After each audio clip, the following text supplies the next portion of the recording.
Hello friends, welcome back to my channel gain brain with Himanshu ऋषि।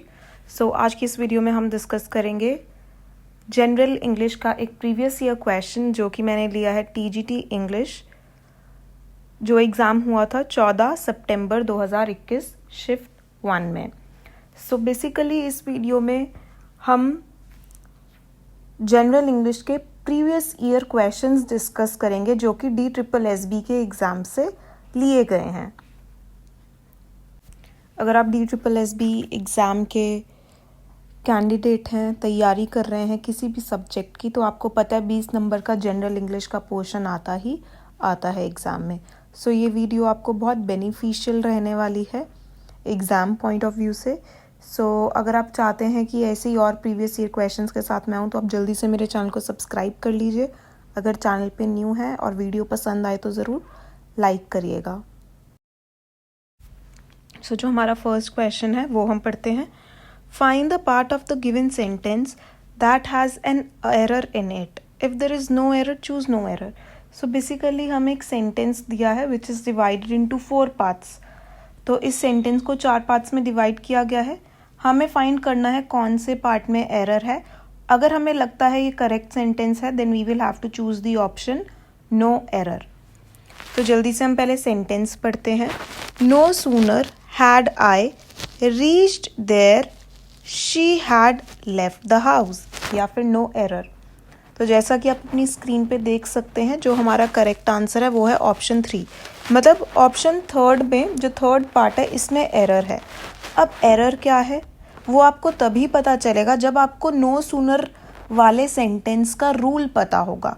बहुत important है exam point of view से। No sooner वाला sentence बार बार exam में पूछा जाता है, specially in general English section. No sooner had I reached there. हमेशा एक चीज़ याद रखना, no sooner के बाद हमेशा वर्ब लगेगा ही लगेगा। वर्ब कैसा? do, does, had, did। ठीक है, तो हमेशा आप चीज़ याद रखना, जो ये नो सूनर के बाद had लगा है ये बिल्कुल करेक्ट है। हैड की जगह डिड भी हो सकता है। No sooner did I, no sooner had, no sooner does, did, तो ये चीज़ें लगेंगी ही लगेंगी नो सूनर के बाद। यहाँ पे तो कोई मिस्टेक नहीं है। रीच्ड देयर देन, दूसरी जो इम्पोर्टेंट चीज़ है यहाँ पे याद रखने वाली, हमेशा नो सूनर वाले सेंटेंस में देन आएगा ही आएगा। देन के बिना ये सेंटेंस होता ही नहीं है।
ठीक है। So no sooner had I reach there than she had left. अब देखो हैड दो बारी तो एक सेंटेंस में आएगा नहीं, पहले मैंने आपको बता दिया पहले वाला तो एकदम करेक्ट है, तो ऑब्वियसली दूसरे वाला रॉन्ग है। एक और चीज़ जो आपको यहाँ पे याद रखनी है कि हमेशा second form of the verb he use होगा। जैसे कि शी हैड लेफ्ट नहीं होना चाहिए, शी लेफ्ट होगा, सिर्फ लेफ्ट होगा। सो लीव लेफ्ट, तो ये left second form of the verb है। तो नो सूनर में आपको एक इंपॉर्टेंट चीज़ें 3 याद रखनी है। पहली क्या है, नो सूनर के बाद हमेशा do, did, does, had use होगा। दूसरा दैन यूज होगा, बीच में THAN। तीसरा सिंपल पास्ट यूज होगा। सिंपल पास्ट में क्या है, second form of the verb, simple past sentence use होगा। नेक्स्ट ऐसे क्वेश्चंस आते हैं बहुत। Rearrange the parts of the sentence in the correct order. 4 parts दिए हैं, सेंटेंस को अलग पार्ट्स में भाग कर रखा है, डिवाइड कर रखा है।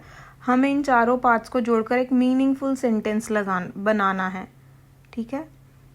सो PQRS को हमें तरीके से जोड़ना है कि एक मीनिंगफुल सेंटेंस बैठे। इसका क्या तरीका है, या तो आप ऑप्शन वाइज भी जा सकते हो। देखो अगर आपकी इंग्लिश अच्छी है तो आप चारों को जल्दी से पढ़ लीजिए सेंटेंस को, PQRS। आपकी अगर अच्छी इंग्लिश है तो आपको आइडिया लग जाएगा कि ये सेंटेंस ऐसे ऐसे बैठेगा। अगर नहीं समझ में आ रहा चारों ऑप्शंस पढ़ने के बाद कि क्या किया जाए, फिर आपको ऑप्शंस के साथ जाना है। ये थोड़ा टाइम लगता है, इसमें आपको 2 से 3 मिनट लग जाएंगे, 2 मिनट तो आराम से लगेंगे। जैसे कि आप फर्स्ट ऑप्शन पे जाइए QRSP पहले आप देखिए a speciality of Paris is the staging of. Then आप R पे जाइए, large and lavishly mounted exhibitions. S usually retrospectives of an individual, या फिर PN में जोड़िए आर्टिस्ट और हिस्टोरिकल पीरियड। सो मैं आपको तरीका बता रही हूँ, ठीक है। ये आप फर्स्ट ऑप्शन के साथ जाइए। अगर आपको लगता है कि ऑप्शन बैठ रहा है, फिर भी आप नीचे के वाले भी पढ़ना। ये तो कुदरती हमारा फर्स्ट आंसर ही मीनिंगफुल सेंटेंस बैठ रहा है, तो हमें पता है कि ये करेक्ट आंसर है क्योंकि हमें दिख रहा है। एग्जाम में आप चारों ही ऑप्शंस के साथ जाइए, मीनिंगफुल सेंटेंस बना के देखिए, और जोन सा आपको लग रहा है कि ये वाले ऑप्शन से, कि जैसे RQP या QPSR, या चारों ऑप्शन को देखिए, जोन सा आपको लग रहा है करेक्ट इन चारों को जोड़ के बन रहा है, उसको आप मार्क कर दीजिए। ये दूसरा वे है।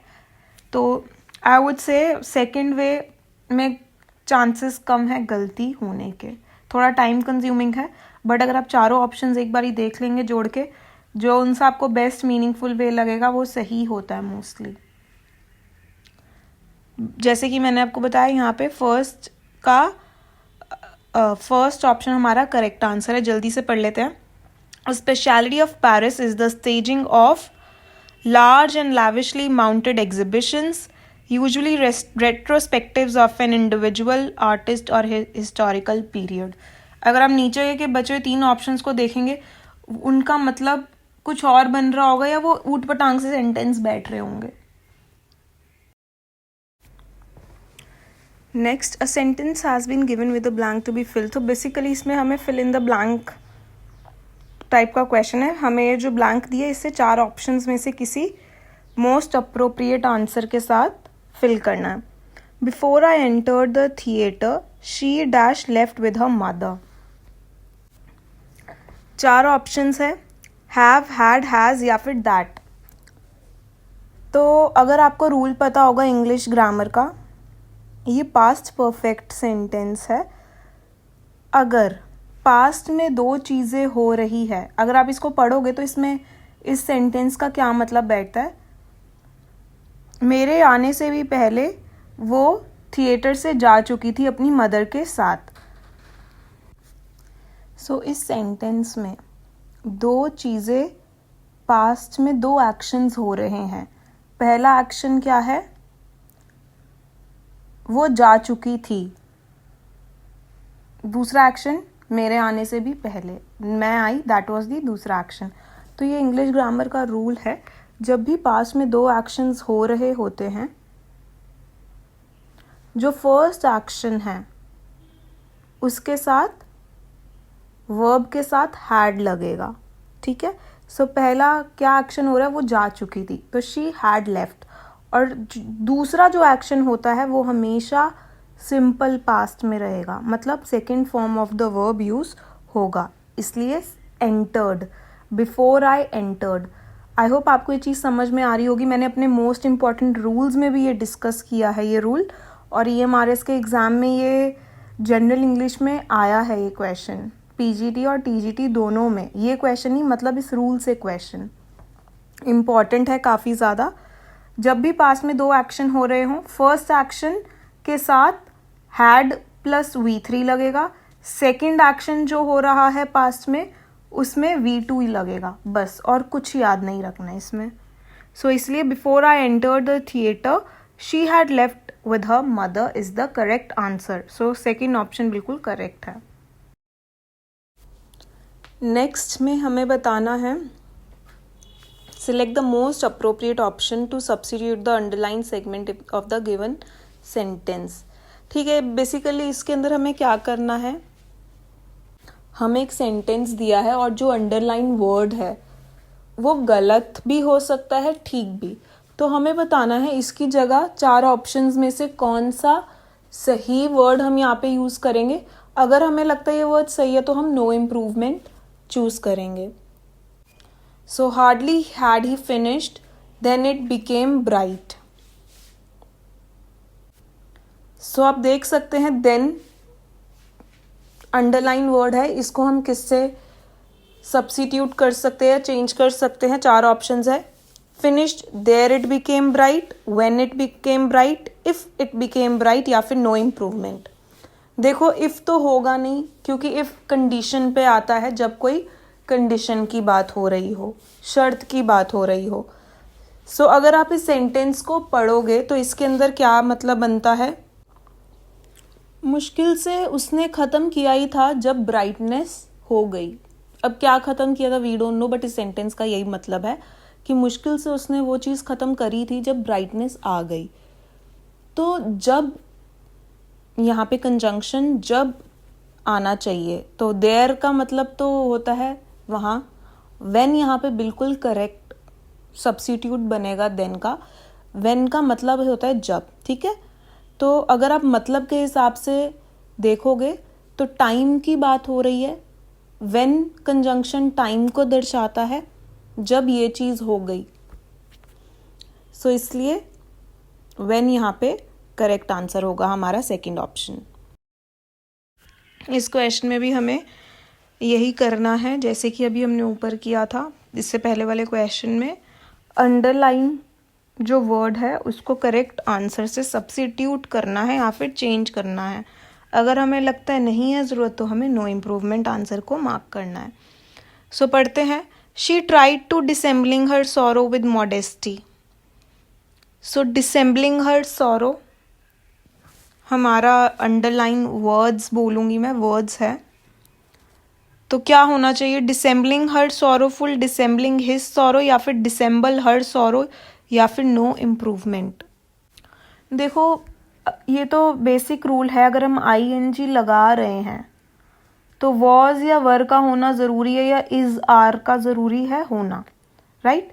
She is trying, she is dissembling, she was trying to dissemble, तो मतलब ING के साथ वॉज वर इज़ आर तो होना ज़रूरी है। तो देखो ING लगा हुआ है तो डेफिनेटली नो इम्प्रूवमेंट तो आंसर नहीं जाएगा। और जो हमारे फर्स्ट टू ऑप्शन है वो भी ING वाले हैं। बचा क्या, डिसेंबल हर सॉरो, तो यही हमारा करेक्ट आंसर है, थर्ड ऑप्शन। नेक्स्ट क्वेश्चन हमारा फिल इन द ब्लैंक्स है। इसके अंदर अगेन हमें ब्लैंक को फिलअप करना with the correct option with the correct answer. Sentence पढ़ते हैं, after going in a huge death he was completely, चार ऑप्शन है, रैंट, होपलेस, अपहीट या फिर विविड। मतलब जब वो बहुत ज़्यादा कर्जे के नीचे आ गया तब वो एकदम डैश हो गया, क्या हो गया, होपलेस हो गया। तो होपलेस यहाँ पे मोस्ट अप्रोप्रिएट आंसर है।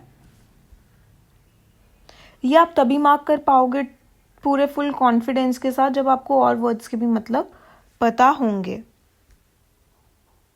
रैंट मतलब चीखना चिल्लाना, विविड मतलब बहुत सारी। सो देखो होपलेस ही एक हमारा मोस्ट अप्रोप्रिएट आंसर बैठ रहा है। निराशा मतलब निराश हो गया काफ़ी, helpless, hopeless. Next choose the word that means the same as the given word. So basically choose the same as similar word मतलब सिनोनिम बताना है। सिमिलर वर्ड बताना है मतलब इस वर्ड का हमें सिनोनिम बताना है। वर्च्यू 4 ऑप्शंस दिए हैं, ट्रूसम, इंटेंट, एक्सपेंस या फिर प्रॉबिटी।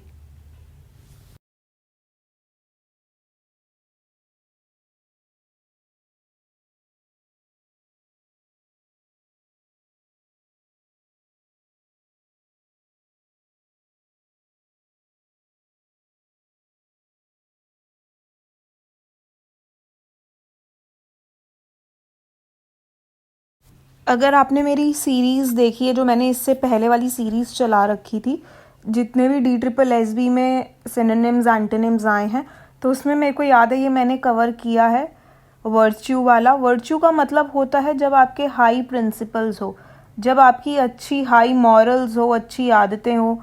अच्छी प्रिंसिपल्स, अच्छे मॉरल्स क्या होते हैं? जब आप काइंड हार्टेड होते हो, जब आप हेल्पफुल होते हो, औरों की मदद करते हो, ठीक है। और ये जो 4 ऑप्शन है, इसमें से जो प्रॉबिलिटी है, इसका मतलब है जब आपके हाई मॉरल्स हो। सो इसलिए वर्च्यू का सिनोनिम प्रॉबिलिटी होगा। अब ये तीनों वर्ड्स मैं डिस्कस नहीं कर रही क्योंकि मैंने अपनी पहले वाली सीरीज़ में सब कुछ अच्छे से डिस्कस करे हैं, एक एक वर्ड जो ऑप्शंस में दिए हैं और जो आंसर है डेफिनेटली वो भी। सो उसको आप मेरी पहले की वीडियोस में देख। प्लेलिस्ट क्रिएट करूँ तो आप मुझे कमेंट सेक्शन में बता देना, मैं अलग से प्लेलिस्ट क्रिएट करके एक ही लिंक डाल दूँगी अपनी नेक्स्ट वीडियो में। देख सकते हो पूरी सीरीज़ है, काफ़ी ज़्यादा पार्ट्स में मैं लेकर आई हूँ। जितने भी सब्जेक्ट्स में अभी तक पूछे गए हैं सिनोनिम्स और एंटोनिम्स, आपको सब एक ही जगह पे मिल जाएंगे। अगर आप चाहते हैं मैं उसका लिंक बनाऊँ, लिंक तो बनाऊँ, अगर आप चाहते हैं मैं उसका अलग से। नेक्स्ट जो हमारा क्वेश्चन है, choose the word that is opposite in the meaning of the given word. Opposite का मतलब होता है एंटोनिम, ठीक है। ऑपोजिट मतलब एंटोनिम, हमें इस वर्ड का उल्टा मतलब बताना है या ऑपोजिट मीनिंग बताना है। सो एमनेस्टी हमारा वर्ड है। एमनेस्टी का मतलब होता है जब हमारी गवर्नमेंट हमारे को माफ़ कर दे किसी क्राइम के लिए या फिर बुरे काम के लिए। किसी व्यक्ति ने कोई बहुत ज़्यादा गलत काम कर दिया है और कोर्ट ने उसे माफ़ कर दिया, दैट इज़ एमनेस्टी। या गवर्नमेंट ने उसे माफ़ कर दिया, दैट इज़ एमनेस्टी। इसका हमें ऑपोजिट मीनिंग बताना है। तो अब ऑप्शन में देख सकते हैं 4 ऑप्शन और करेक्ट आंसर है कैस्टिगेशन।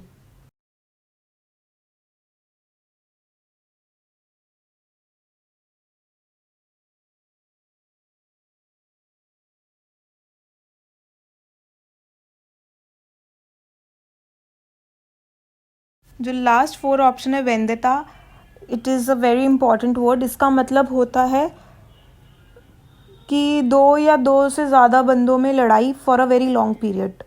मतलब जब किसी की बहुत टाइम से लड़ाई चल रही है, आर्ग्यूमेंट चल रहा है और उसकी वजह से 2 लोगों ने या फिर आपस में काफ़ी लोगों ने बात करना बंद कर दिया है, दैट इज़ वेंदेता।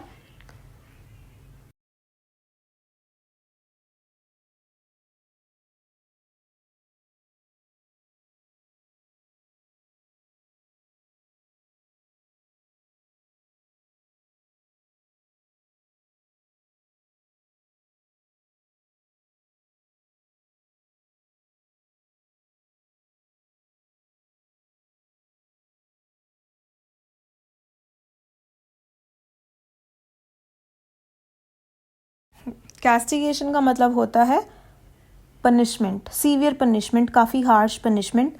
तो देखो एमनेस्टी मतलब माफ़ कर देना, इसका ऑपोजिट होगा पनिशमेंट देना, विच इज़ कैस्टिगेशन। सो जैसा कि आपको पता है वो कैब में क्या क्या चीज़ें आती है, सिनोनिम, एंटोनिम, ये क्वेश्चन हमने देख लिया। ईडियम फ्रेज का भी क्वेश्चन आता है और एक ऐसा क्वेश्चन आता है जिसके अंदर हमें 4 ऑप्शंस दिए होते हैं और हमें करेक्ट स्पेलिंग्स को चूज़ करना होता है। तो ये वही है, हमें करेक्टली स्पेल्ड वर्ड को चूज़ करना है। चारों ही ऑप्शंस काफ़ी मिलते जुलते हैं, हमें बताना है कौन सा सही आंसर है, कौन सा करेक्टली स्पेल्ड वर्ड है। तो आप देख सकते हैं थर्ड ऑप्शन कैटेसिलिज्म के जो स्पेलिंग्स है CATACLYSM। तो एग्ज़ाम में कोई आपको इजी सा वर्ड नहीं आएगा डेफिनेटली। DSSB की वोकैब सबसे ज़्यादा हाई लेवल की होती है, ऐसा मैं मानती हूँ। अगर आप और भी एग्ज़ाम्स देखोगे और उनकी वोकैबलरी देखोगे, सिनोनिम्स एंटोनिम्स, वो डिफ़िकल्ट नहीं है। अगर आप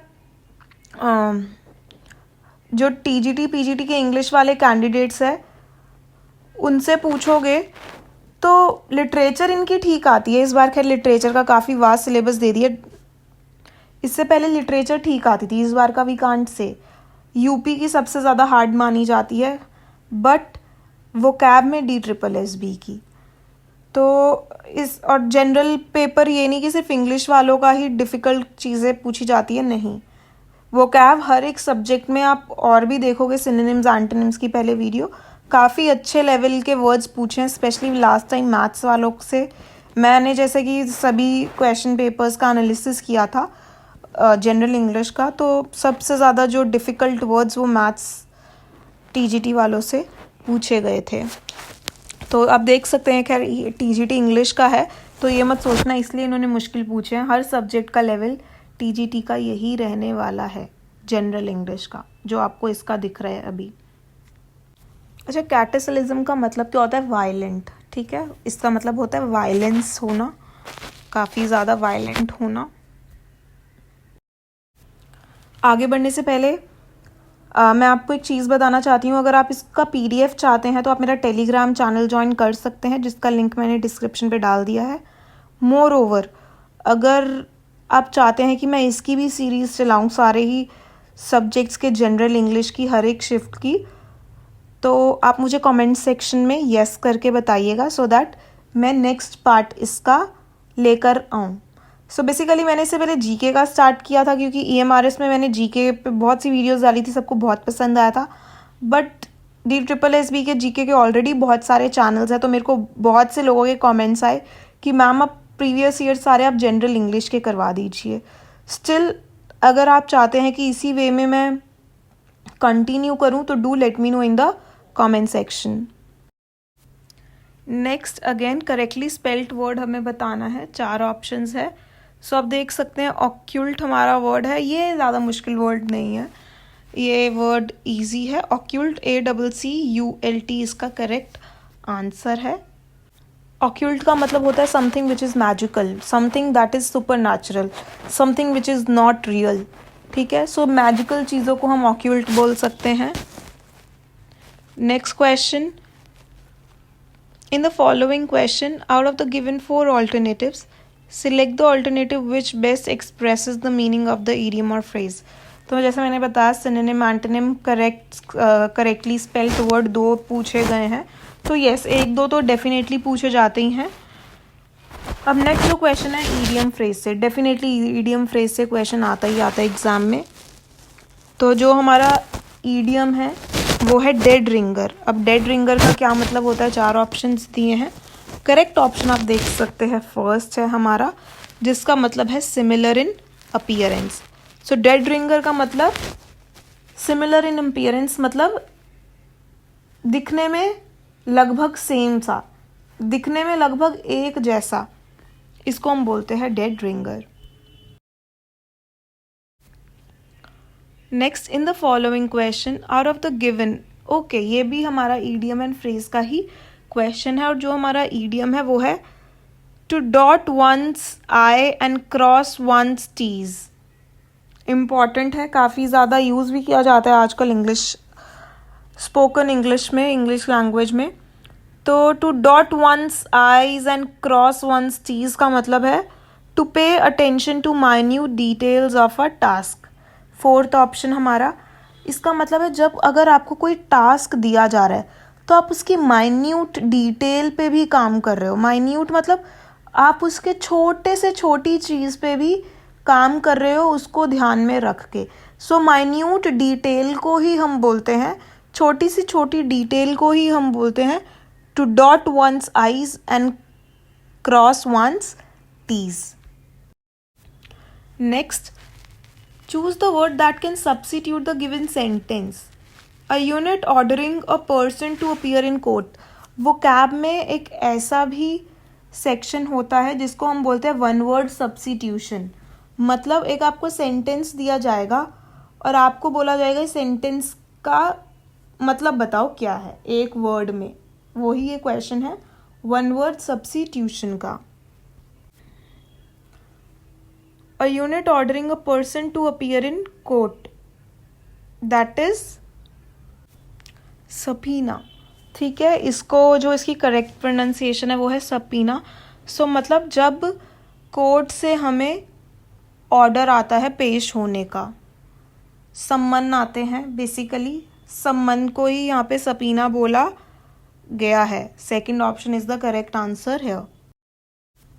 सो आज की वीडियो में इतना ही था। आई होप आपको ये वीडियो अच्छी लगी हो, पसंद आई हो। ज़रूर मुझे कमेंट सेक्शन में बताइएगा, फीडबैक दीजिएगा एंड लाइक करना मत भूलिएगा। Thank you so much for watching the video. Have a good